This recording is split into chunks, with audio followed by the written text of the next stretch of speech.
नमस्कार दर्शकों, स्वागत है आपका गुड मॉर्निंग में। कांग्रेस प्रभारी कन्हैया कुमार बोले, बिहार की शिक्षा व्यवस्था अंधेरी नगरी जैसी।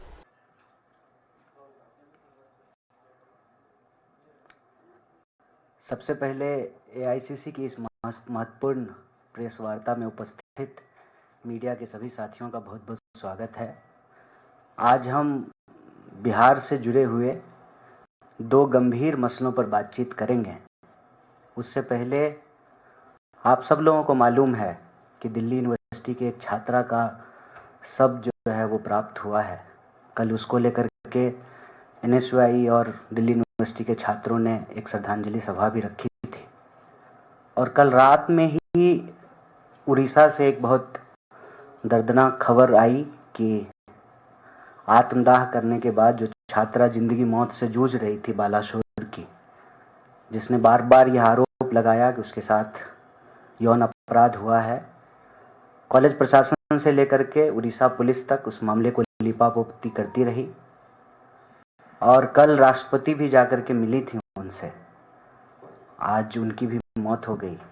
तो हम दोनों छात्राओं के प्रति अपनी शोक संवेदना व्यक्त करते हैं और सीधे बिहार से जुड़े हुए दो विषय पर आपसे बातचीत करना चाहते हैं। एक मसला है बिहार की शिक्षा व्यवस्था का और दूसरा मसला है कि आजकल गोली बहुत चल रही है बिहार में। पहले एजुकेशन पे बात करेंगे। आप लोगों ने एक खबर सुना होगा, देखा होगा, आप लोगों ने उस खबर को छापा होगा अपने अखबारों में कि बिहार में एक अजीबोगरीब मसला सुनने को मिला कि कॉलेज के प्रिंसिपलों की नियुक्ति लॉटरी के माध्यम से की गई। और लॉटरी के माध्यम से जब नियुक्तियां की गई तो स्वाभाविक रूप से महिला कॉलेज के प्रिंसिपल भी पुरुष बन गए। उसके बाद जो है वाइस चांसलर साहब का इंटरव्यू आया और बहुत सारी सफाई जो है वो दे रहे थे। फिर भी उस इंटरव्यू में जो उन्होंने 3 महत्वपूर्ण बात कही है, उससे बिहार में शिक्षा व्यवस्था किस स्थिति में है इसका पता चलता है। एक तो उन्होंने कहा कि शहरों के कॉलेज के प्रिंसिपल लोग बनना चाहते हैं, तमाम सिफारिशें आती हैं, तो जब एक पोस्ट के लिए कई दावेदार हैं और बड़े बड़े लोगों की सिफारिश आती है तो लॉटरी निकालने के अलावे हमारे पास कोई उपाय नहीं था।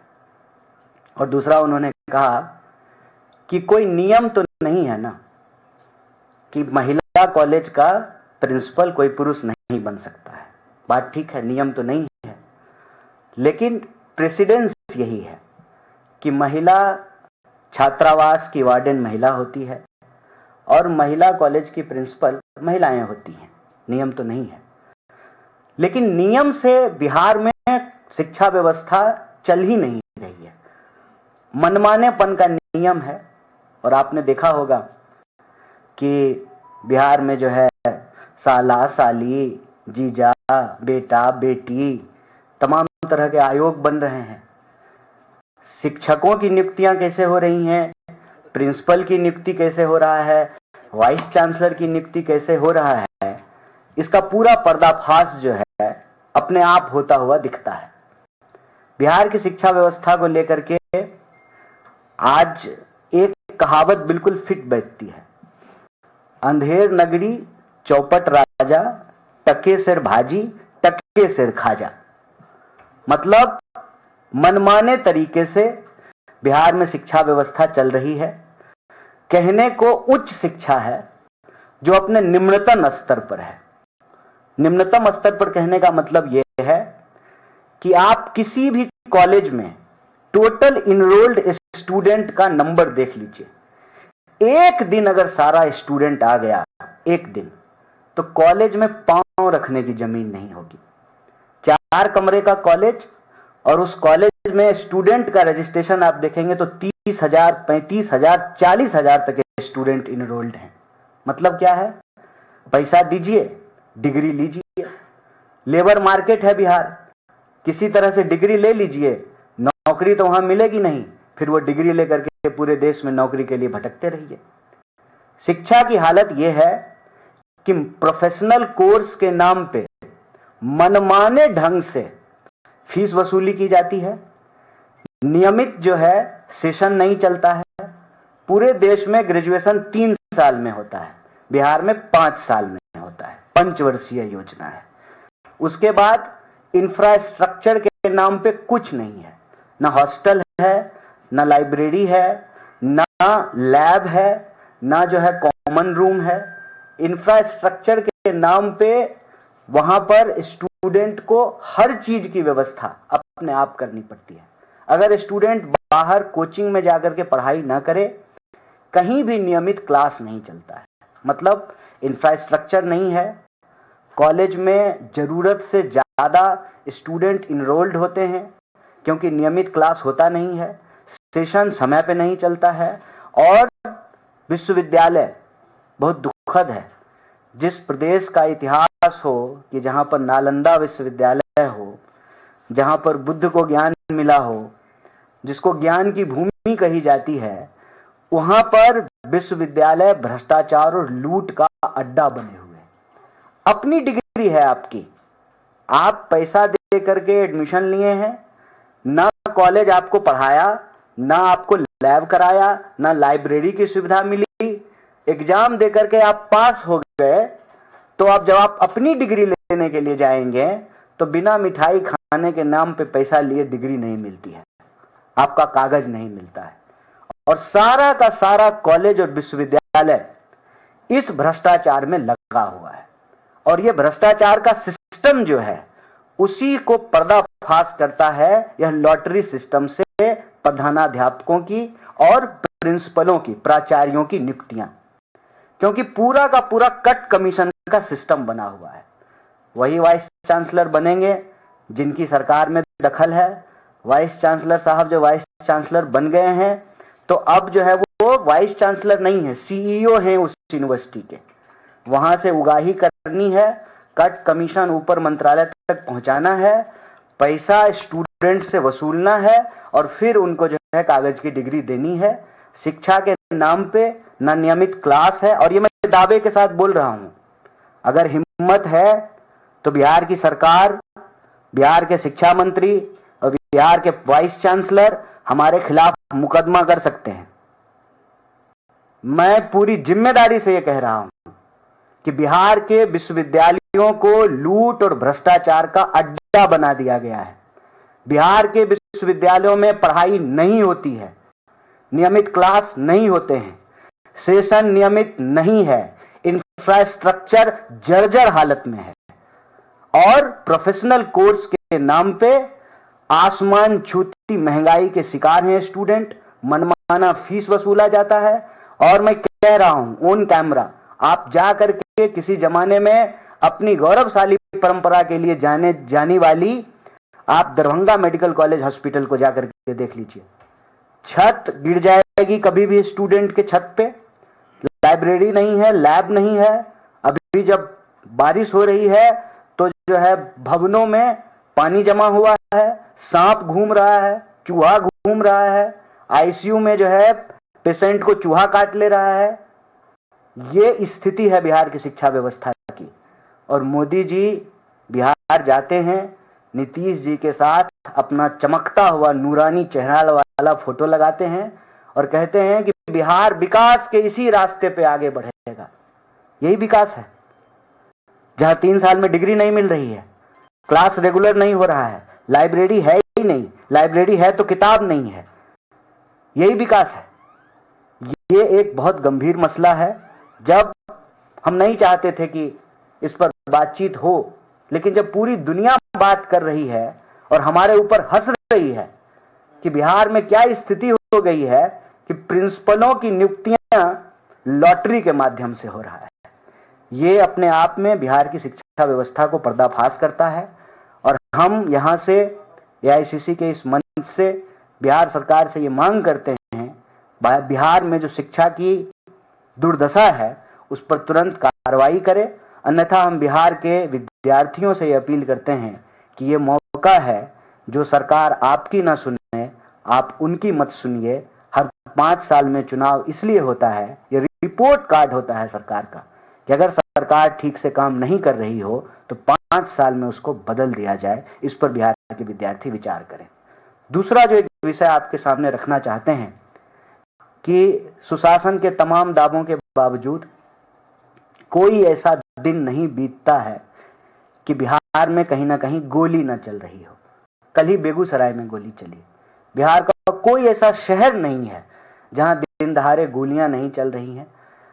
अपराधी खुले तौर पर अपराध कर रहे हैं और बड़ी बेशर्मी से बिहार के डिप्टी सीएम कहते हैं ऑर्गेनाइज्ड क्राइम खत्म हो गया है। सारा अपराधी ऑर्गेनाइज होकर के विधानसभा पहुंच गया है। अब तो पूरा कट कमीशन का सिस्टम है। अब तो जो है शूटर घूम रहे हैं, किराए के भाड़े के गोली चलाने वाले घूम रहे हैं, क्योंकि उनका सरगना तो सरकार में बैठा हुआ है।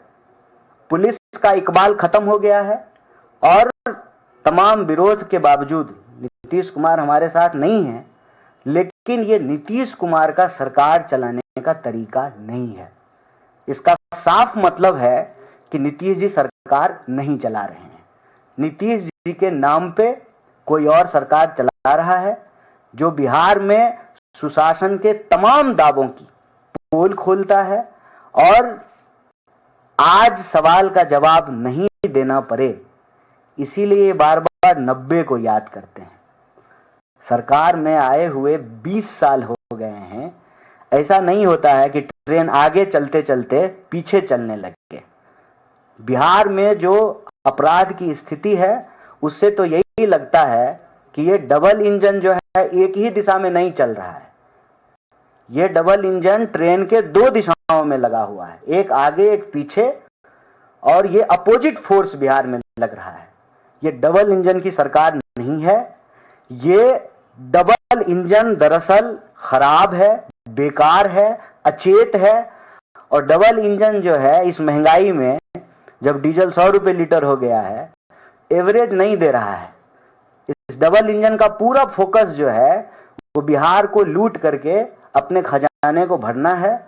और जो आयोग और कमीशन बने हुए हैं बिहार के लोगों की बेहतरी के लिए, वो आयोग और कमीशन जो है वो दामाद आयोग, बेटा आयोग, बेटी आयोग बन गया है।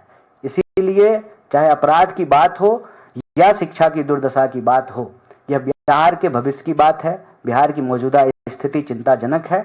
हम कांग्रेस पार्टी की तरफ से न सिर्फ इसके खिलाफ बोल रहे हैं बल्कि सड़कों पर हैं। और हम बिहार की जनता से ये कहते हैं कि जो सरकार आपकी शिक्षा ना बचाए, आपके जान माल की रक्षा ना करे, अपनी कुर्सी की रक्षा में लगी हुई हो, उससे उसका कुर्सी छीन लेना जरूरी है। बहुत बहुत शुक्रिया। आपके कोई सवाल होंगे तो मैं यथासंभव उत्तर देने की कोशिश करूंगा। धन्यवाद। कन्हैया जी, आपने बोला अपनी प्रेस कॉन्फ्रेंस में कि नीतीश कुमार सरकार नहीं चला रहे हैं, कोई और बैकडोर से सरकार चला रहा है। तो क्या आप ये आरोप और ये एलिगेशन बीजेपी पे लगा रहे हैं कि बीजेपी सरकार चला रही है और नीतीश कुमार सिर्फ एक पपेट सीएम के तौर पे है वहां पे? देखिए, नीतीश जी सरकार अगर चला रहे हैं तो गोली कौन चलवा रहा है, इसलिए हम ये सवाल पूछ रहे हैं। क्योंकि नीतीश जी जब आए थे तो उन्होंने कानून व्यवस्था को दुरुस्त कर देंगे, ये उनका सबसे बड़ा दावा था। अगर वो सरकार चला रहे हैं तो गोली कौन चला रहा है, और जो गोली चलवा रहा है वही सरकार चला रहा है। और यह बिहार के लिए अच्छा नहीं है कि लगातार अपराधियों के मनोबल बढ़ रहे हैं, पुलिस का इकबाल खत्म हो गया है। और मैं तो कहता हूं इस हद तक कि पुलिस महकमे में भी बैठे हुए लोग अपराधियों से मिले हुए हैं। अगर ऐसा नहीं है तो शराबबंदी के बावजूद शराब कैसे मिल रहा है? आप बिहार में अपना कैमरा बंद करके लोगों से बात कर लीजिए, कहेगा थाने से ही होम डिलीवरी हो जाती है। मुझे बता दीजिए सरकार कौन चला रहा है? सरकार अगर नीतीश जी चला रहे हैं तो शराब कौन पिला रहा है? सरकार अगर नीतीश जी चला रहे हैं तो गोली कौन चला रहा है? सरकार अगर नीतीश जी चला रहे हैं तो नीतीश जी तो परिवारवाद पे भाषण देते थे, फिर बेटा बेटी को जो है आयोग में कौन बिठा रहा है? इसीलिए यह प्रश्न जो है हम लोग उठा रहे हैं। और इस प्रश्न पे जब हम कह रहे हैं कि कोई और चला रहा है तो बोलने में कोई गुरेज थोड़ी है। यह सच है कि बीजेपी जो है नीतीश जी को निपटाने के लिए पूरा कार्यक्रम बनाई है। Kanhaiya ji, so you want to say that Jungle Raj was better than this Nitish period? No, there is no comparison between these two things. मतलब क्रीम का मसला नहीं है ना कि मुंह वाला क्रीम बढ़िया होगा कि पैर वाला क्रीम बढ़िया होगा। यह लोगों के जान माल का मसला है। किसी भी राज्य में अगर आम लोगों की जान जा रही हो, इसमें क्या तुलना करना है? ये तुलना की बात नहीं है, हकीकत की बात है। हकीकत यह है कि रोज गोली चल रही है और बीजेपी जो है वो बिहार के लोगों को याद दिलाती है कि 90 का राज आ जाएगा। इसलिए हमने ये बात कहा कि 90 तो वापस नहीं आ सकता है। आ सकता है क्या? आप दोबारा जवान नहीं हो सकते हैं। इतिहास में जाकर के जो है देश चलेगा नहीं, देश तो आगे बढ़ेगा। 90 तो बीत गया, हम तो 2025 में रह रहे हैं। लेकिन 2025 में जब रोज गोलियां चल रही हैं और जो लोग जंगल राज बोलते हैं उन्हीं के राज में चल रहा है, तो फिर उनसे सवाल पूछा जाना चाहिए। बताइए, भ्रष्टाचार पे इतना भाषण देती है बीजेपी, अभी उसके एक मंत्री के ऊपर नकली दवा बेचने का आरोप लगा है। पार्किंग में जो है उसके नेता पाए जाते हैं अश्लील हरकत करते हुए। उनके लोग जो है भ्रष्टाचार के आरोप में पाए जा रहे हैं। उनके पास तमाम मंत्रालय है, शिक्षा मंत्रालय है, स्वास्थ्य मंत्रालय है। अगर दवाइयां नहीं मिल रही है तो फिर बीजेपी से यह सवाल पूछा जाएगा कि आप सुशासन का दावा करते थे, आप कानून व्यवस्था की बात करते थे, आप विकास की बात करते थे, आप डबल इंजन के सरकार की बात करते थे। क्या डबल इंजन की सरकार में डबल स्पीड से लोगों की हत्याएं हो रही हैं? डबल इंजन की सरकार में डबल स्पीड से जो है भ्रष्टाचार हो रहा है, लूट हो रहा है, कट कमीशन से सरकार चल रहा है। और डिप्टी सीएम आकर के कह रहे हैं कि संगठित अपराध खत्म कर दिए हैं, सारे संगठित अपराधी जो है एमएलए बन गए हैं, अब नीचे जो है उनके गुर्गे राज चला रहे हैं। पुलिस का इकबाल कैसे खत्म हो गया है? कैसे दिन दहाड़े जो है गोलियां चल रही हैं? तो ये एक गंभीर मसला है, ये तुलना की बात नहीं है, ये बिहार के लोगों के जान माल की बात है। सर, आपने बिहार की SIR पर जो वहां पे कमियां हैं, SIR पर जो बिहार में चुनाव आयोग की कमियां हैं, BLO जिस तरह काम नहीं कर पा रहे हैं, परेशान है, उस पे जो लोग खबरें कलेक्ट कर रहे हैं, लोगों तक पहुंचा रहे हैं, उन पे बिहार सरकार मुकदमे कायम कर रही है, FIR कर रही है। इस पर आपका क्या कहना है? ये तो बड़ी जो है शर्मनाक बात है, ये बड़ी शर्मनाक बात है। बिहार में बीजेपी लगातार सरकार में थी, लेकिन बिहार में शासन प्रशासन चलाने का तौर तरीका ये गुजरात वाला नहीं था कि RTI एक्टिविस्ट के ऊपर मुकदमा कर दिए, किसी कॉरपोरेट की चोरी पे सवाल उठाया तो मानहानि का केस कर दिया, हत्याएं करवा दी। ये बिहार की संस्कृति नहीं है। बिहार में शासन प्रशासन चलाने का ये तौर तरीका नहीं रहा है। इससे दिखाता है कि नीतीश जी सरकार नहीं चला रहे हैं। ये भाजपा का स्टाइल है कि अगर आपसे कोई सवाल पूछेगा, आपके उसके ऊपर जो झूठे मुकदमे कर देंगे, आप जो है उनको पकड़ करके जेल में डाल देंगे। आप अपनी कमियों को दुरुस्त कीजिए। आप कमियों को दुरुस्त करने के बजाय जो है पत्रकारों के ऊपर जेल कर रहे हैं।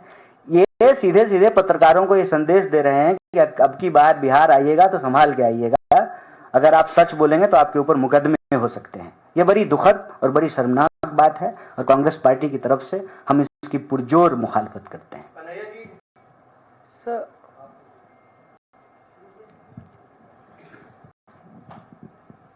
थैंक यू मौसमी जी। कन्हैया जी, सवाल ये है कि SIR के मुद्दे पे जो है चुनाव आयोग का ये कहना है कि हम शुद्ध मतदाता सूची चाहते हैं। आप लोग लगातार आंदोलन करने की बात कर रहे हैं और खबर ये भी है कि लाखों की तादाद में मतदाता सूची से जो मतदाता है उनको बाहर किया जा सकता है, जो शुद्ध मतदाता सूची से संबंधित नहीं है। और चुनाव आयोग का ये भी कहना है कि कुछ इलाकों में बांग्लादेश के, म्यांमार के और नेपाल के भी नागरिक पाए गए हैं जो मतदाता सूची में शामिल थे। आप लोगों की रणनीति आने वाले वक्त में क्या रहने वाली? देखिए, अव्वल तो चुनाव आयोग की तरफ से कोई ये कहता और सवाल पूछता तो अच्छा रहता जवाब देने में। शुद्ध मतदाता सूची, तो अशुद्ध मतदाता सूची कौन बनाया? कोई पॉलिटिकल पार्टी बनाई है कि चुनाव आयोग ही बनाई? मतलब चुनाव आयोग ये मानती है कि हम अशुद्ध मतदाता सूची बनाए थे। बिहार में गंगा बहती है, मतदाता सूची को एक बार डुबकी लगवा दीजिए, शुद्ध हो जाएगा। ये कोई बात होती है? आप अपने ही प्रोसेस को क्वेश्चन कर रहे हैं। 2003 में आपने ये प्रोसेस किया था। इसका मतलब विपक्ष जो बार बार यह सवाल पूछ रही है, राहुल गांधी जो बार बार यह सवाल पूछ रहे हैं कि गलत मतदाता सूची तैयार हुआ है, मतलब राहुल गांधी ठीक है? राहुल गांधी अगर ठीक हैं तो कांग्रेस पार्टी ने जो मांगा है चुनाव आयोग से, उसको वो डेटा दे देना चाहिए, वो सीसीटीवी फुटेज दे देना चाहिए, वो जो है मतदाताओं की सूची दे देनी चाहिए। मतलब चुनाव आयोग यह स्वीकार करती है कि उससे गलती हुई है, गलत मतदाता सूची तैयार किए हैं वो। तो पहले वो ये माने, ये जब माने तो फिर उसको ठीक करने का तरीका होता है। ठीक करने का तरीका ये होता है कि पारदर्शी तरीके से समय लेकर के बिल्कुल गहन पुनरीक्षण कीजिए। 3 महीने में क्या गहन होगा, 13 महीने में गहन कीजिए, 3.5 साल में खूब गहन पुनरीक्षण कीजिए। पुनरीक्षण से किसी को कोई प्रॉब्लम नहीं है, कोई ये नहीं कह रहा कि पुनरीक्षण मत कीजिए, लेकिन पुनरीक्षण कीजिए मतदाता सूची तैयार करने के लिए। नागरिकता का प्रमाण पत्र देना या नागरिकता को प्रमाणित करना या नागरिकता के बारे में प्रमाण मांगना, यह चुनाव आयोग का काम नहीं है, यह गृह मंत्रालय का काम है। तो आप मतदाता पुनरीक्षण के नाम पे जो है एनआरसी मत शुरू कर दीजिए। एनआरसी करने का काम जो है वो जो है गृह मंत्रालय का है, एक बात। दूसरी बात, आप स्वीकार कर रहे हैं कि गलती है, गलती ठीक कीजिए, बिल्कुल ठीक कीजिए। खुद बीएलओ आकर के कह रहे हैं ऑन कैमरा कि इतने कम समय में कैसे होगा। बीएलओ एक घर पे बैठा रहता है, उसके वॉलंटियर जो है 4 घर में फॉर्म भरवा रहे हैं, वो क्या फॉर्म भर रहा है, क्या फॉर्म नहीं भर रहा है। अरे आप लोग भी तो बहुत सारे बिहार के लोग हैं ना, आपको तो सच्चाई मालूम है कि कैसे फॉर्म भरा जा रहा है। और मतदाता प्रमाण पत्र के लिए, मतदाता सूची तैयार करने के लिए जो डॉक्यूमेंट्स मांगे गए हैं, तो सरकार के द्वारा जारी किया गया कोई भी डॉक्यूमेंट मान्य होना चाहिए। आप जन्म प्रमाण पत्र मांग रहे हैं, तो जन्म प्रमाण पत्र बिहार के कितने % लोगों के पास है? और अपना तो छोड़िए, माँ बाप का जन्म प्रमाण पत्र मांग रहे हैं। बिहार में जन्म प्रमाण पत्र मिलेगा? 50% स्टूडेंट जो है जनवरी में ही जन्मा है। बताइए ऐसा संभव है क्या? 1 जनवरी, 2 जनवरी, 3 जनवरी, 5 जनवरी सबका बर्थडे है, मेरा ही 2 बर्थडे है। बताइए, ये हकीकत है। क्योंकि आप स्कूल में गए पढ़ने के लिए, जन्म प्रमाण पत्र होता नहीं है, मास्टर साहब को जो मन किया वो लिख दिए। 1 जनवरी, 2 जनवरी, 4 जनवरी, 5 जनवरी अपना अपना जो है सर्टिफिकेट निकाल करके देख लीजिए, ये बिहार की हकीकत है। तो जो सालों से रह रहे हैं, जिनके पुरखे वहां रह रहे हैं, ठीक है, उनका सारा डॉक्यूमेंट है। अब आप मतलब बाहर से जाकर के बिहारियों को कह रहे हैं कि ये साबित कीजिए तुम बिहारी हो कि नहीं हो। तो मैं तो यही कहता हूं, बिहार के लोगों इस बार इनको बता देना कि हम पक्के बिहारी हैं। जो इसमें 3 विषय है वो बहुत महत्वपूर्ण है। पहला कि चुनाव आयोग ने यह स्वीकार ही नहीं किया कि मतदाता सूची में कोई गड़बड़ी है। अब जाकर के वो स्वीकार किए कि मतदाता सूची में गड़बड़ी है। दूसरा, मतदाता सूची तैयार करना नागरिकता प्रमाणित करने की प्रक्रिया नहीं है। तो सरकार के द्वारा जारी किया गया कोई भी ऑफिशियल डॉक्यूमेंट, क्योंकि वो कोई घर में तो नहीं बना रहा है, सरकार जारी कर रही है, वो उसमें मान्य होना चाहिए, जो माननीय सुप्रीम कोर्ट ने भी कहा। और तीसरा, खूब गहन पुनरीक्षण कीजिए ना, 3 महीने में क्यों, 1 साल, 1.5 साल, 2 साल लेकर के खूब आराम से जो है गहन पुनरीक्षण कीजिए। अभी तो जो है जैसे तैसे भागम भाग में टारगेट पूरा करना है, जैसे कॉर्पोरेट में नहीं होता टारगेट पूरा करना है, वैसे टारगेट पूरा करने के लिए बीएलओ को दे दिया है, वो जो है वॉलंटियर भेज करके टारगेट पूरा करा रहा है। और चौथा, इस पूरे मसले पर जब चुनाव आयोग फंस गई, जब सुप्रीम कोर्ट ने भी कहा कि आप कौन होते हैं ये पूछने वाले और कि आप नागरिक हैं कि नहीं है, ये साबित कीजिए। डीएम के टेस्टिमोनियल्स हैं, डीएम के इंटरव्यूज हैं, डीएम के वीडियोज अवेलेबल हैं, जिसमें वो कह रहा है कि आप नागरिक हैं कि नहीं है इसका जांच करना जरूरी है, आप नागरिक हैं तभी तो आप वोटर होंगे। ये डीएम के स्टेटमेंट्स हैं। और इस पे जब पत्रकारों ने पूछना शुरू किया, पूरे देश में माहौल बन गया, चुनाव आयोग इसमें फंस गई, तो अब जो है दायां बायां निकलने की कोशिश कर रहे हैं। इसीलिए एक खबर प्लांट करा दिया गया कि जो है म्यांमार के और बर्मा के जो है लोग बिहार में पाए गए हैं। भाई, बिहार के लोग पूरी दुनिया में पाए जाते हैं, कौन बिहार आ रहा है? पलायन इतनी बड़ी समस्या है, बिहार के लोग जो है पूरी दुनिया में जा रहे हैं, कौन बिहार चला जाएगा हमको बताइए? ये विश्वास करने वाली बात है। अगर मान लें कि ये खबर सही है, प्लांटेड नहीं है, तो गृह मंत्री कौन, हम हैं कि जैसा आगे बाबूजी हैं? तो जैसा आगे बाबूजी जवाब दें, लैंडलॉक स्टेट है ना, बॉर्डर स्टेट तो नहीं है बिहार। उधर सामने नेपाल लगता है, इंटरनेशनल बॉर्डर है। उसकी जिम्मेवारी किसकी? केंद्र सरकार की या जो है विपक्ष की? लॉ एंड ऑर्डर का मसला है, घुसपैठ का मसला है, इसमें तो नीतीश कुमार भी दोषी नहीं है, क्योंकि नेपाल की सीमा की रक्षा करने का काम बिहार पुलिस का नहीं है। वो सशस्त्र सीमा बल करती है, बॉर्डर सिक्योरिटी फोर्स करता है। उसके हेड जो है वो तो जैसा के बाबूजी हैं।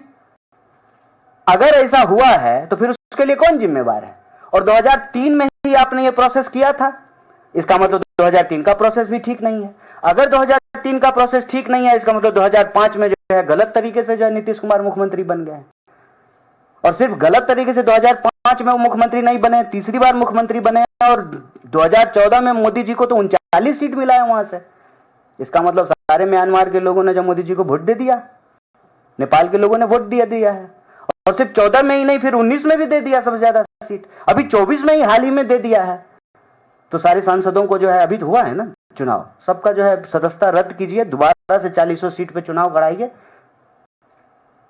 खेल फंस गए तो जो है डिरेल कर देते हैं।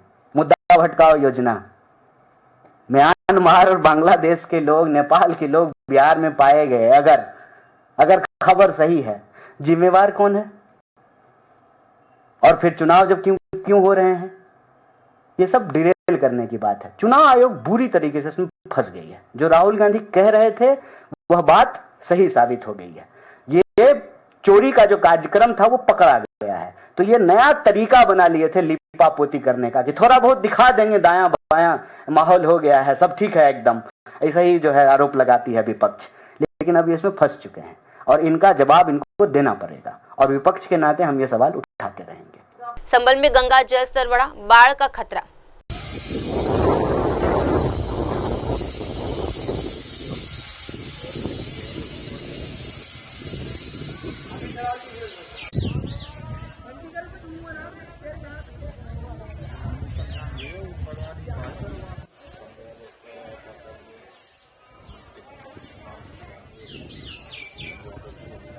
हमारे जनपद में बाढ़ से संबंधित कुल 36 ग्राम प्रभावित होते हैं, जिसमें हमने 16 बाढ़ चौकियां बनाई है, 13 बाढ़ शरणालय चिन्हित किए गए हैं।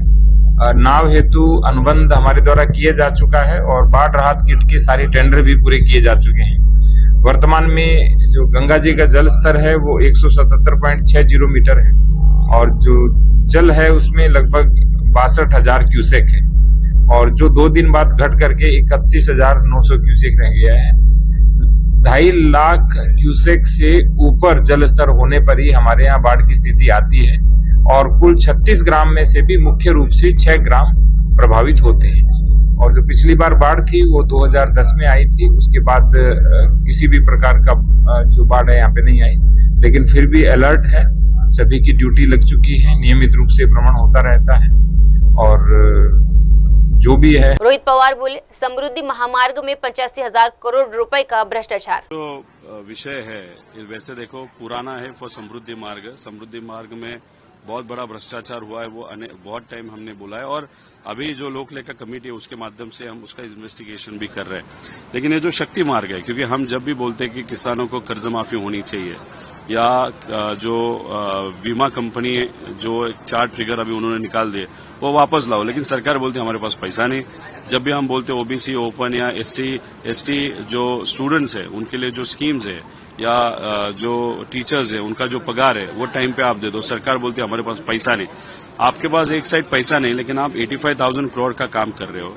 गडकरी साहब एक जगह पे अगर आप देखो तो 8 लेन रोड महाराष्ट्र में वहां पे नया कर रहे हैं, जिसकी कीमत है 8 लेन रोड का, जिसकी कीमत है पर किलोमीटर 71 करोड़। लेकिन ये जो MSRDC में महाराष्ट्र जो अभी शक्ति मार्ग कर रही है उसकी कीमत 101 करोड़ रुपए है। 6 लेन रोड है, मतलब एक 8 लेन रोड सस्ता है 6 लेन रोड के कंपैरिजन। जो समृद्धि में हुआ उसमें से पैसा निकाला, मतलब वहां पे तो बहुत सारे ऐसे अधिकारी है उनके फैमिली मेंबर के नाम पे वो कॉन्ट्रैक्ट लिया गया, उसमें से पैसा निकाला गया, और उसमें से जो भी उनके पास वेल्थ है या पैसा है वो उनके पास है। और ये समृद्ध जो अभी शक्ति मार्ग है उसके माध्यम से भी 30,000 करोड़ तक ये पैसा इकट्ठा कर सकते हैं, ऐसे हम सबको लगता है। दूसरा सवाल ऐसा है, नीतीश राणे जो बीजेपी में मंत्री है, उनका एक बार फिर बयान आया है कि मदरसा में बम और जो बंदूक है वो मिलते हैं और मदरसा में भी मराठी पढ़ा देती है। इस तरीके का स्टेटमेंट जो है बार बार वो देते हैं। स्पेसिफिक नहीं, नीतीश भाई का कैसे है, नीतीश भाई को ऊपर से फोन आता है, उनके बड़े नेताओं से फोन आता है और बोलना जाता है कि आज ये बोल, और उनके फिर वो अपना विचार न लगाते हुए वो बोल जाते हैं। अभी दिशा सैलिन केस में भी वो सबसे अग्रेसिव थे, लेकिन दिशा सैलिन केस में आप सबको मालूम है कि क्या विषय आया था। पुलिस ने भी बताया कि इसमें आदित्य ठाकरे का कुछ भी विषय नहीं है या रिलेशन नहीं है। तो अगर आप अपना दिमाग न लगाते हुए कुछ भी बोलते जाओगे, और दूसरी बात, अगर आपको लगता है यहाँ पे बंदूक है या बम है, तो होम मिनिस्टर कौन है? आपका नेता ही है ना, तो उनको बताए कि आप जाके वहां पे इन्वेस्टिगेशन करो जहां पे बंदूकें बम है। और दूसरी बात, ये जो उर्दू, मराठी, हिंदी, ये जो विषय है ना, अभी एक देखो, हमारा क्या कहना है कि जो महाराष्ट्र में जन्मा है या महाराष्ट्र में रहता है, उसको मराठी आती हो या न आती हो, लेकिन वो मराठी का मान सम्मान रखे, मराठी कल्चर का मान सम्मान रखे, वो हमारे लिए मराठी है। लेकिन इन्होंने क्या किया, ये जो हिंदी सक्ति कायदा है जिसका विरोध हम सबने किया था बच्चों के एजुकेशन विषय के कारण, तो उसका वो अभी हिंदी वर्सेस नॉन मराठी कर रहे हैं। और नीतीश जी उनका नेताओं का सुनते हुए वो थोड़ा सा वहां पे कहीं तो भी हिंदू मुस्लिम करने की कोशिश कर रहे हैं। लेकिन इसके पीछे सिर्फ एक ही राजनीति है, बम्बई का इलेक्शन, और ये नॉन मराठी का विषय और थोड़ा सा गर्म किया जाएगा बिहार के इलेक्शन के लिए। अभी आज भी देखो अधिवेशन में ऐसे कुछ प्रश्न हैं जिस प्रश्न पे शायद वो हिंदू मुस्लिम करने का प्रयास इस सरकार के माध्यम से किया जाएगा। अभी अधिवेशन में वो विषय आएगा, देखते हैं अभी उनका उस बारे में रणनीति क्या है। लेकिन इसके पीछे एक ही रणनीति है, बम्बई का इलेक्शन। आपको लगता है कि सरकार दोहरी नीति कर रही है, क्योंकि खुद के मंत्रियों के लिए एक अलग नियम बनाया जा रहा है जिसके ऊपर कोई कार्रवाई नहीं हो रही है इस तरीके की टिप्पणी देने को लेकर, और जो विरोधक है उनके लिए अलग कानून बनाया जा रहा है। यदि वो कुछ कहते हैं या वो सरकार के खिलाफ आंदोलन करते हैं तो उसके खिलाफ, प्रोटेस्ट के खिलाफ सरकार जो है एक्शन लेती है, और दूसरी तरफ उनके मंत्री इस तरीके का बयान देते हैं। ये तो बीजेपी की खासियत है, उनका नेता, उनका कार्यकर्ता, उनका आमदार या खासदार जो भी बोलता है उसको वो सपोर्ट करते हैं, उस पर कार्रवाई कोई भी की नहीं जाती, कितना भी पैसा खाओ। मतलब आप करप्शन कर रहे हो, आपके पास पूरा प्रूफ है।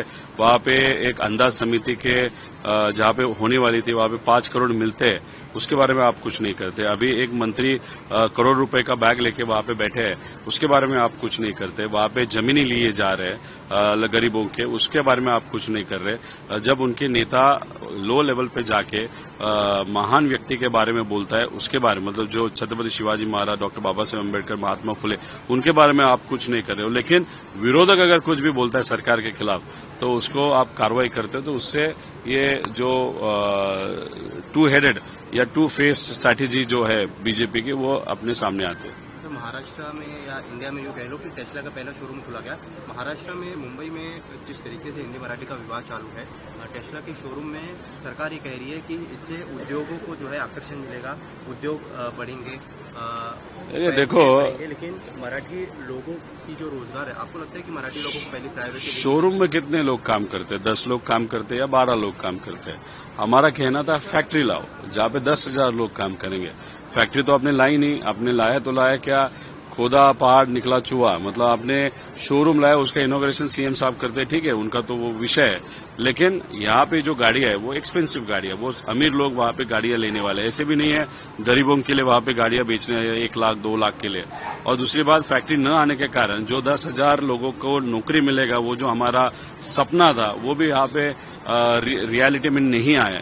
तो सिर्फ आप शोरूम निकालते हो या चलाते हो या चालू करते हो कोई, तो उसका इनॉग्रेशन करके आप बोल रहे हो कि ये प्रेरणा देगा विकास के लिए, मतलब वो बहुत फनी स्टेटमेंट है, ऐसे हम सबको कहना पड़ेगा। अजय आलोक ने मतदाता सूची पुनर्निरीक्षण को लेकर विपक्ष पर हमला किया। बहुत परेशान है, व्याकुल भारत हो रहे हैं विपक्ष। उनको अपने बांग्लादेशी भाई, रोहिंग्या भाइयों के लिए, म्यांमारी भाइयों के लिए, नेपाली भाइयों के लिए, भाईजानों के लिए बहुत चिंता हो रही है। चुनाव आयोग तो अपना काम कर रहा है, जो मृत हुए वोटर हैं, जो डबल वोटर्स हैं, जो स्थानांतरित वोटर हैं, उनको भी इंक्लूड कर रहा है कि उनके नाम काटे जाएंगे इलेक्टोरल रोल से। इससे परेशानी किसी को नहीं है।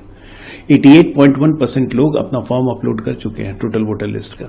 उसके बावजूद भी विपक्ष को परेशानी है, पेट में दर्द हो रहा है, तो स्वाभाविक है व्याकुल भारत क्यों हो रहे हैं, इसकी व्यथा समझी जा सकती है। बेंगलुरु में एआईसीसी की ओबीसी सलाहकार परिषद की बैठक, उसमें मुख्यमंत्री सिद्धरामैया ने कहा है कि भाजपा ने कभी भी ओबीसी लोगों को सशक्त नहीं किया है। हमने इस बारे में डिस्कशन किया है क्योंकि ये कुल जनसंख्या का 90% से अधिक है।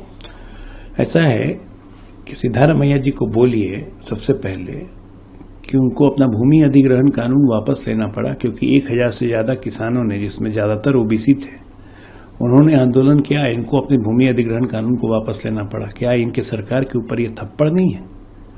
जब से कर्नाटक में कांग्रेस की सरकार आई है, कर्नाटक में सिर्फ नाटक हो रहा है, उसके अलावा कुछ हुआ है?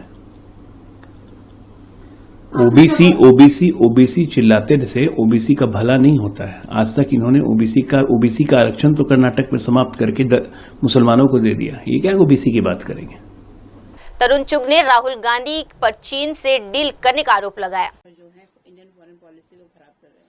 विदेश मंत्री श्री जयशंकर जी ने एससीओ के मंच से पहलगाम के आतंकी हमले की चर्चा की है, भारत के आतंक के समूल नाश पर चर्चा की है। राहुल गांधी जी खुद तो आप चीन के राजदूत से छुप छुप कर मुलाकातें करते हैं, चीन से गुप्त एमओयू साइन करते हैं, चाइना से पैसा लेते हैं।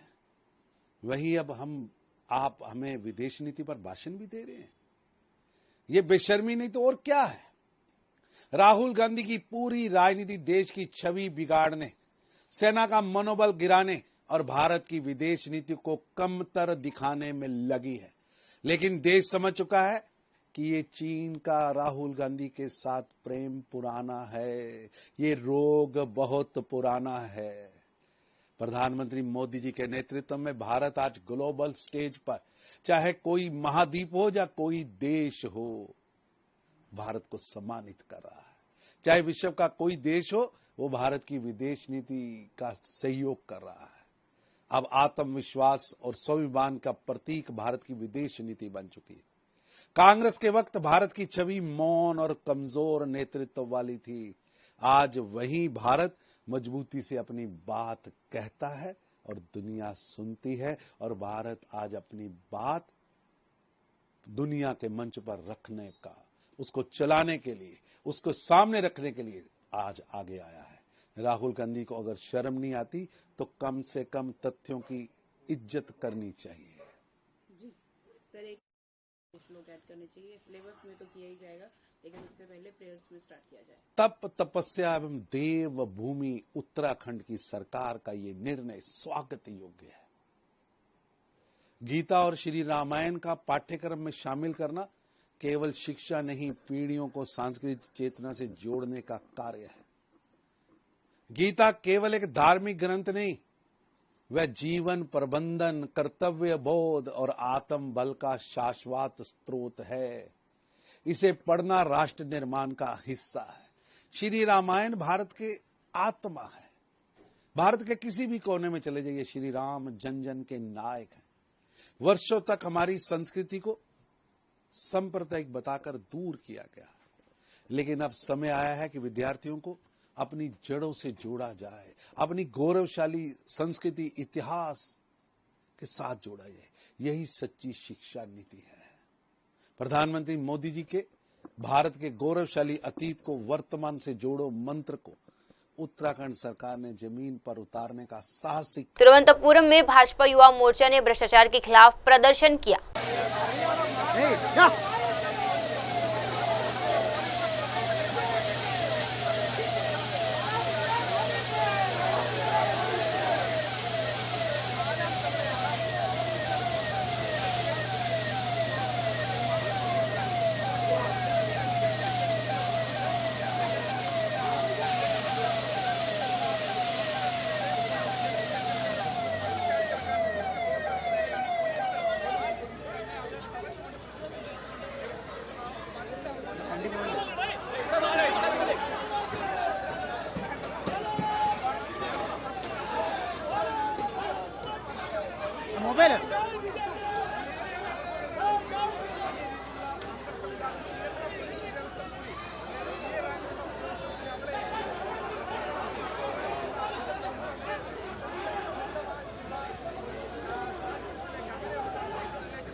ചേട്ടാ അങ്ങോട്ട് പോകും ചേട്ടാ ആ കൊടിയെടുത്തോട്ട് ഫ്രണ്ടിലോട്ട് പോകണ്ട അണ്ണാ അണ്ണാ ഇയാൾ എന്തൊരു ഫ്രണ്ടിരിക്കും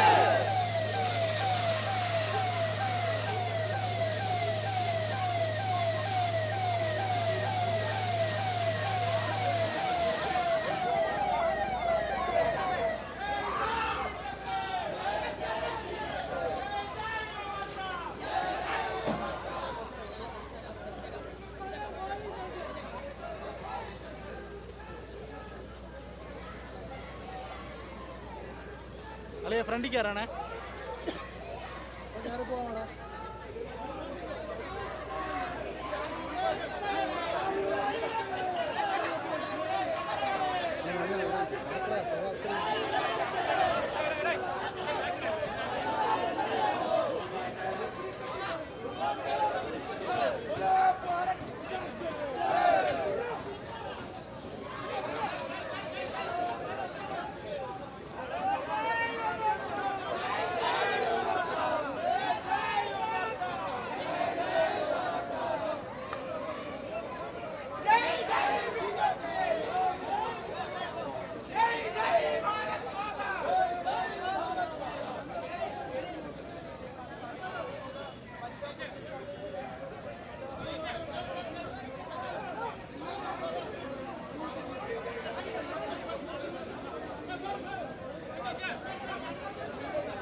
मंत्री जवाहरलाल सिंह बेधम ने गहलोत के बयान को नेतृत्व संघर्ष का संकेत बताया। देखिए, पूर्व मुख्यमंत्री आदरणीय अशोक गहलोत जी आजकल कुछ ज़्यादा बयानबाजी कर रहे हैं। इसके पीछे जो कारण मुझे लगता है कि कांग्रेस में अब उनकी पूछ कुछ कम होती जा रही है। जैसा पिछले दिनों घटनाक्रम आपने देखा होगा, कांग्रेस का जो राष्ट्रीय नेतृत्व है वो नए नेतृत्व की ओर अपनी मंशा जाहिर कर चुका है और नए नेतृत्व की बात आई है तो उसमें कांग्रेस में अंदरूनी घमासान शुरू हो गया। अशोक गहलोत जी डोटासरा जी का भी विकल्प देख रहे हैं। जो उनके पक्ष के नेता हैं उनको स्थापित करने का प्रयास कर रहे हैं, लेकिन जो स्पष्टता सामने आई कि कांग्रेस उनकी बात को कहीं तवज्जो दे नहीं रही, तो उन्होंने फिर अपना स्टैंड बदला और सरकार के खिलाफ, जो राजस्थान की सरकार है, आधारहीन आरोप लगाने का उन्होंने सिलसिला जारी किया। जनता में ट्रोल भी हुए हैं, क्योंकि पिछले दिनों कई प्रमुख समाचार पत्रों ने एक तुलनात्मक खाका उनमें छाप करके जनता के सामने प्रस्तुत किया। उनके 5 साल, हमारा 1.5 साल। वो 5 साल में नहीं कर पाए, वो हमने 1.5 साल में करके दिखाया। प्रदेश के मुख्यमंत्री आदरणीय भजनलाल शर्मा जी के नेतृत्व में हम एजुकेशन के क्षेत्र में देखें, उनके बिल्डिंग निर्माण की बात करें, हम पशु चिकित्सालय खोलने की बात करें, अपराध में कमी की दर जो है उसके बात करें, या बजट ये जो प्रावधान है उनके जो एग्जीक्यूशन है उसके संबंध में बात करें, चाहे हम राइजिंग राजस्थान में जो निवेश हुआ उसको धरातल पर लाने के संबंध में बात करें। 1.5 वर्ष में माननीय भजनलाल शर्मा साहब ने कीर्तिमान स्थापित किया। कई सब्जेक्ट तो ऐसे हैं ये 1.5 वर्ष में कुछ कर ही नहीं पाए थे, हमने वो किया है, लेकिन अब वो अपनी प्रासंगिकता प्रदर्शित करने के लिए कभी कहीं से बोलते हैं, कहीं कहीं से बोलते हैं। ट्विटर का गेम उन्होंने जो शुरू किया है, लेकिन मैं ये मानता हूँ माननीय अशोक गहलोत जी, आपको सरकार की अच्छाई भी जनता के बीच में कहनी चाहिए। हमने बिजली की व्यवस्था को दुरुस्त किया, हमने एजुकेशन के सिस्टम में सुधार करने की बात की है, हमने चिकित्सकीय सुविधाएं अंतिम छोर तक के व्यक्ति को मिले, इसके लिए इंफ्रास्ट्रक्चर डेवलपमेंट के लिए बजटीय प्रावधान किए हैं, हमने रोजगार के अवसर ज़्यादा उत्पन्न हो इसके लिए राइजिंग राजस्थान के जो एमओयू हुए उनको धरातल पर ला करके 4.25 लाख करोड़ के एमओयू धरातल पर आगे काम शुरू हो गया है। हमने युवाओं को नियुक्तियां जारी की हैं, नौकरियां दे दी, 70,000 से ऊपर नौकरियां दे दी और कुछ हम रोजगार मेले में देने वाले हैं। लेकिन आपको पता नहीं क्या सपना दिख रहा है। मुझे लगता है अशोक गहलोत जी को अपनी सरकार वाले काम ध्यान आते हैं, रात को सपना दिखता है, सुबह वो बयान जारी कर देते हैं, जनता उनको ट्रोल कर देती है। कन्नलबाड़ हमले की जांच अब सीबीआई करेगी, हाईकोर्ट का आदेश। जी आज जिसके अंदर ये मेरे जो वकील साहब हैं, सबसे पहले तो प्रीतिंदर जी और दीपेंद्र विर्क, उनका मैं बहुत बहुत धन्यवाद करूंगी। बिश्मन, इनका भी जो मेरे लॉयर्स मेरे साथ रहे हैं, मान जी और बिश्मन मान भी, इन्होंने मेरे साथ ये 120 दिन का स्ट्रगल किया है। क्योंकि जब हमारी ये इंक्वायरी हमने पंजाब से इधर शिफ्ट करने की कोशिश की थी, वो इस करके करने की कोशिश की थी कि हमारे को जस्टिस मिले। जब यूटी को ट्रांसफर करी गई, जब संदीप मोदगिल सर के बहुत स्ट्रांग ऑर्डर थे, किसी तरीके से I don't know what was the reason, but वो बेंच चेंज हो गया। जब बेंच चेंज हुआ तो हरप्रीत सर ने हमें कोई ऑप्शन नहीं दिया था यूटी ट्रांसफर के अलावा। जब यूटी ट्रांसफर हुई तो हमने फिर एक उम्मीद जगाई, बट पिछले 1-1.5 महीने से हमें इंट्यूशन हो गई थी कि UT is not doing a fair investigation, क्योंकि यूटी ना इनको पकड़ रही थी और बोल रही थी हम रेड कर रहे हैं, हम फलां कर रहे हैं। ये यूटी का एक तरीका था। इन्होंने क्या किया, 3 महीने तक ये ऐसे ही घूमते रहे। अब ये कोशिश कर रहे थे जो एफआईआर में धाराएं लगी हैं उनको माइल्ड कर दिया जाए, नॉन बेलेबल को बेलेबल वाली बना दी जाए, जिससे कि ये बस स्टेटमेंट लेके एक चार्जशीट कंप्लीट कर दें कि ये बोगस एफआईआर कर दे, जो आज जज साहब ने बोला कि इसको बोगस करके खत्म करने की कोशिश करी जा रही थी। और जज साहब ने क्लियर बोला कि आई एम श्योर कि ये इन्वेस्टिगेशन फेयर नहीं हो रही है, आपके जवाब और आपकी कार्रवाई से ही पता लग रहा है। उन्होंने बहुत स्ट्रांगली बोला कि this is not, I am not doubting your this thing, but this investigation is not done fair, you have been approached by people, this is clear, so that's why this investigation can not be done in fair manner with you. तो इस करके हम इसको CBI को transfer कर रहे हैं। और मैं संदीप मोदगिल सर, अपने अनूप चितकारा जी और राजेश भारद्वाज सर, इनका बहुत बहुत, मैं भगवान के बाद ये मेरे लिए भगवान हुए हैं कि जिन्होंने इतने स्ट्रांग ऑर्डर मेरे को, जिस यूनिफॉर्म की इज्जत के लिए मैं लड़ रही हूँ, उस यूनिफॉर्म को इज्जत देने के लिए इन्होंने मेरा साथ दिया। और मेरे जो लॉयर्स थे, प्रीतिंदर जी, दीपेंद्र विर्क सर और बिश्मन जी और अमृत, इन्होंने सब ने मेरा शुरू से साथ दिया और मेरे साथ खड़े रहे इस लड़ाई में। So I can be not more thankful to them than this. जी बिल्कुल। अभी ये जो 4 SHOs के एनकाउंटर केस हैं, जो फेक एनकाउंटर केस, जिसकी कल आपको पता ही होगा 17 तारीख को मंडौर एनकाउंटर की भी डेट लगी हुई है, जो इन्होंने फेक एनकाउंटर करे हैं, तो वो सारे एनकाउंटर केस भी है। इन्वेस्टिगेशन अब शुरू होएगी कि FIR डिले कहाँ से हुई। जो यूटी ने हमें बोला कि हम इन्वेस्टिगेट नहीं करेंगे FIR डिले, हम तो खाली इंसिडेंट को करेंगे, तो वहीं से हमें पता लग गया था जब तुम इन्वेस्टिगेशन कहाँ डिले हुई है, किस कारण हुई है, वही चेक नहीं कर रहे, तो तुम हमें जस्टिस क्या दोगे। हाँ जी, हम शुरू भी आपको पता CBI चाहते थे कि हमें फेयर। अब देखिए हम एक रेपुटेड फैमिली से हैं, 120 दिन से मैं रोड में घूम रही हूँ जस्टिस के लिए, और आगे भी पूरी जिंदगी लग जाए मगर मैं जस्टिस के लिए I will take justice. Alka Lamba बोली, बालासोर आत्मदाह मामले में न्याय तक लड़ाई जारी रहेगी। आपने कहां तक लेकर जाएगी? जब तक हमारी उड़ीसा की इस भगवान जगन्नाथ की धरती पर हमारी बेटियां सुरक्षित नहीं हो जाती, तब तक ये लड़ाई जारी रहेगी। न्याय नहीं मिल जाता तब तक रहेगी। अपराधियों में डर और खौफ और सजाएं नहीं मिल जाती तब तक जारी रहेगा। जब तक अपराध बेटियों के विरुद्ध थम नहीं जाता है, पूरी तरह उड़ीसा सुरक्षित नहीं हो जाता, तब तक जारी रहेगी।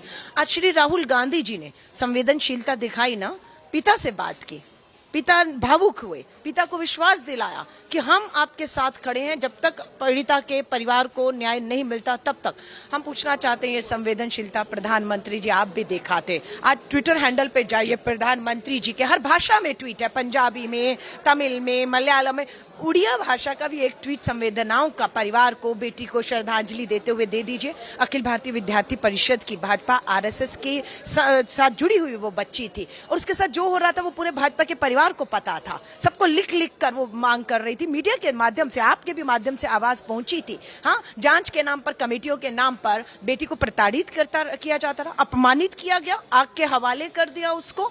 अच्छा इलाज, समय पर इलाज होता तो शायद बच्ची थोड़ी सांस से उसकी बचती, पर दम तोड़ दिया बच्ची ने। संवेदनशीलताएं खत्म हो गई, और उल्टा राहुल गांधी जी पर धर्मेंद्र प्रधान जी इतनी बेशर्मी कहां से लाते हैं आप लोग? राहुल जी से सवाल, अरे सिस्टम से सवाल पूछिए, कौन फेल हुआ? नैतिकता कहती है जिम्मेदारी लीजिए और इस्तीफा दे दीजिए कि आप एक बेटी की जान को नहीं बचा पाए, न्याय नहीं दिला पाए। और आज हम लोगों ने 17 जुलाई को पूरा उड़ीसा बंद का ऐलान किया है। मैं अपील करूंगी उड़ीसा के पूरे लोगों से, हर पिता से, हर भाई से, कि 17 तारीख को घरों से निकलिएगा। ये हमारा संवैधानिक अधिकार है लोकतंत्र में कि हम शांतिपूर्ण तरीके से सत्य और अहिंसा के रास्ते पर चलते हुए अपनी आवाज को बुलंद करें, सोती सरकार को जगाएं, बेटियों को सुरक्षित और न्याय। 45,000 बेटियां, परिवार 45,000, माँ बाप 45,000 अदालतों के चक्कर काट रहे, थानों के, बेटियां लापता हैं, ढूंढ कर लाइए किस हालत में उड़ीसा की वो हमारी बेटियां। 15 बेटियों का बलात्कार, आप कहते हैं जांच बिठा दी, FIR होगी, सस्पेंड कर दिया, गिरफ्तार कर दिया। ये तमाशा बंद करिए। अपराध ना हो उसके लिए क्या कर रहे हैं ये बताइए। अपराध होने के बाद आप कहते हैं ये कर दिया, बच्ची ने जान अपनी गंवा रहे हैं, है ना? मैं फिर स्पेसिफिक अभी तो मुख्यमंत्री को इस्तीफा देके जाना चाहिए। ये मुख्यमंत्री पूरी तरह से, क्योंकि सिस्टम पूरा एक मुख्यमंत्री के अधीन है। ये मुख्यमंत्री अनुभवहीन है, इन्हें कोई अनुभव नहीं है। दिल्ली से पर्चियों से इनके मुख्यमंत्री बनते हैं, कोई इनका कुछ नहीं है, और फेल हो गए 1 साल में। बड़े बड़े होर्डिंग मोदी जी और अपने लगाकर पूरा पटा पड़ा है, लेकिन हकीकत ये कहती है कि आज पूरा उड़ीसा बर्बादी की ओर बढ़ रहा है। कोई घर में बेटी बहन सुरक्षित नहीं है। इस्तीफा देना चाहिए, बिल्कुल मुख्यमंत्री को इस्तीफा देना चाहिए। और हम तो इस स्तर पर, लोकसभा शुरू होने वाला है और हम इस मांग तक जाएंगे कि यहाँ पर राष्ट्रपति शासन लगना चाहिए। मणिपुर में लगा ना, हमने दबाव बनाया, 2 सांसद थे भाजपा के, हारे, दोनों कांग्रेस के जीते, राष्ट्रपति शासन लगाना पड़ा। वहां पर भी आदिवासी बेटियों को थाने से घसीट कर नग्न करके सामूहिक बलात्कार किया, दबाव काम आया। राजस्थान में प्रधानमंत्री मोदी जी आप कहकर आए थे ना, वहां पर बेटियां सुरक्षित नहीं है, राष्ट्रपति शासन लगना चाहिए। आज उड़ीसा में क्यों नहीं राष्ट्रपति शासन लग जाना चाहिए जब बेटियों के साथ इस तरह से अपराध हो रहा है? और राहुल जी दोबारा लौटेंगे, प्रियंका गांधी जी भी आएंगी, ये हम लोग विश्वास दिलाने आए हैं उड़ीसा की बेटी बहनों को, पीड़ित माता और पिता परिवारों से। आप अकेले नहीं हैं इस न्याय की लड़ाई में, पूरी कांग्रेस का परिवार आपके साथ न्याय का हक मिलने तक खड़ा है। संजय राउत ने 350 करोड़ के सड़क टेंडर घोटाले में पूर्व महापौर पर आरोप लगाए। घोटाला है, सीएम को क्या मामला है सर? बात ऐसी है, महाराष्ट्र के सभी महानगर पालिका में इस प्रकार के घोटाले चल रहे हैं। लोकल बॉडीज में चुनाव नहीं हुए, एडमिनिस्ट्रेटर है, तो सरकार उनके माध्यम से काम कर रही है। लेकिन मुंबई देखो, ठाणे देखो, नासिक देखो, पुणे देखो, कल्याण डोंबिवली, मीरा भाईंदर, सब जगह पे घोटाले चल रहे हैं। मीरा भाईंदर में 70,000 का कचरे का डिब्बा ले रहे लोग, डस्टबिन 70,000 करोड़ों रुपए का घोटाला।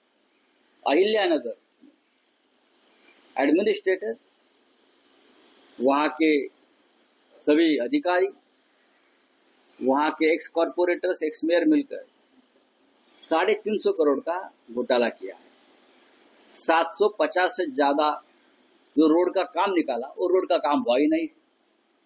अब जाकर देखिए लोगों की हालत क्या है। बारिश में लोग सड़क पर चल नहीं सकते, गाड़ी की बात छोड़ दो, तो पैसा कहाँ गया। मैंने सीएम साहब को ये बोला है कि भाई ये तो आप देखिए, आप बार बार बोलते हैं भ्रष्टाचार को मैं बर्दाश्त नहीं करूंगा। आपके सामने भ्रष्टाचार हो रहा है, देखो।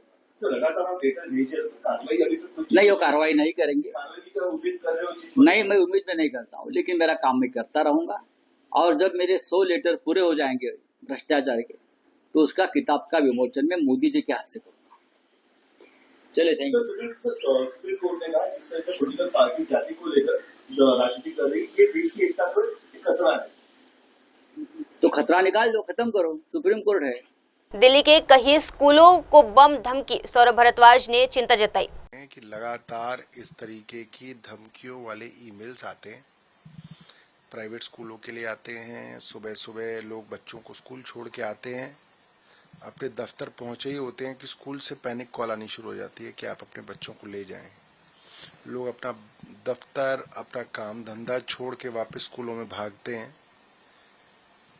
एक एक इंडिविजुअल बच्चों को लेने के लिए माँ बाप को जाना पड़ता है, क्योंकि स्कूल बस तो सुबह छोड़ जाती है।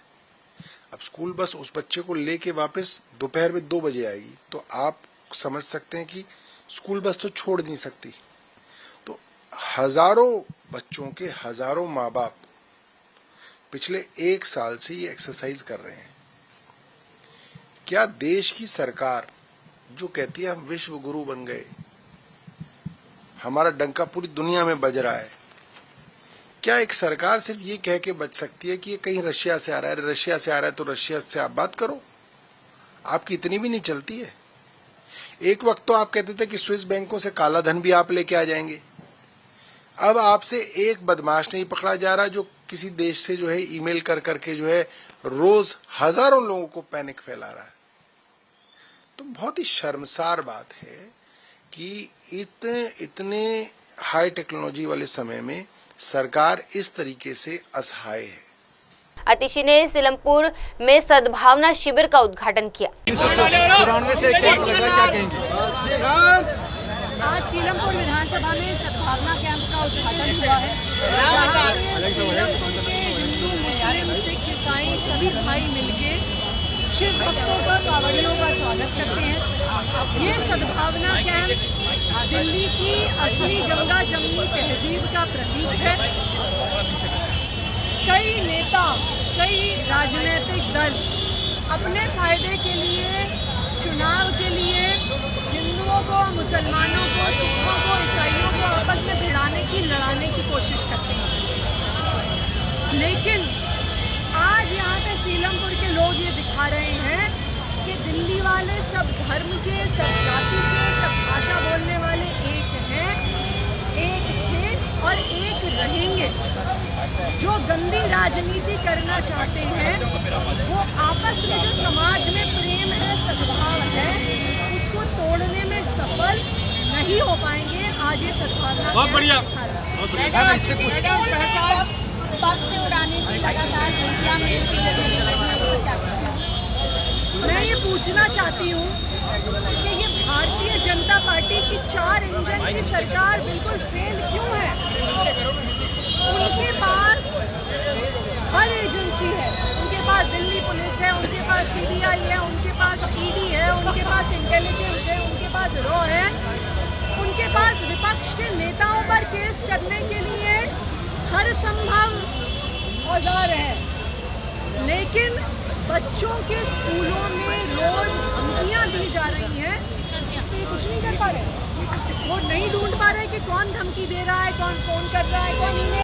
की सरकार हर इलाके में हर मुद्दे पर बिल्कुल फेल।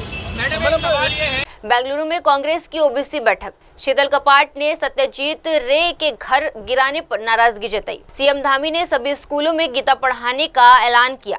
जयराम रमेश ने बिना चर्चा बिल पास करने का आरोप लगाया। उदित राज ने भाजपा पर अपराधियों को संरक्षण देने का आरोप लगाया। अभिनेता निर्माता धीरज कुमार का निधन। रोहित पवार ने नीतीश राणे के बयान पर पलटवार किया। तरुण चुग ने गीता रामायण को सांस्कृतिक सुधार बताया। संजय केनेकर ने खुलादाबाद का नाम बदलने की मांग की। महाराष्ट्र नरसे संघ का विरोध जारी, सेवाएं ठप होने की चेतावनी। समीक भट्टाचार्य ने एसएससी घोटाले पर सरकार से जवाब मांगा। दिल्ली में कांवड़ यात्रा के लिए 17 नए द्वार बनाए गए। मम्मी पापा बनने के बाद कियारा सिद्धार्थ की पहली पोस्ट। नमस्कार, मैं हूं Abhishek Bachchan. Keep watching MNS news. आप देख रहे हैं MNS न्यूज, सच जरूर।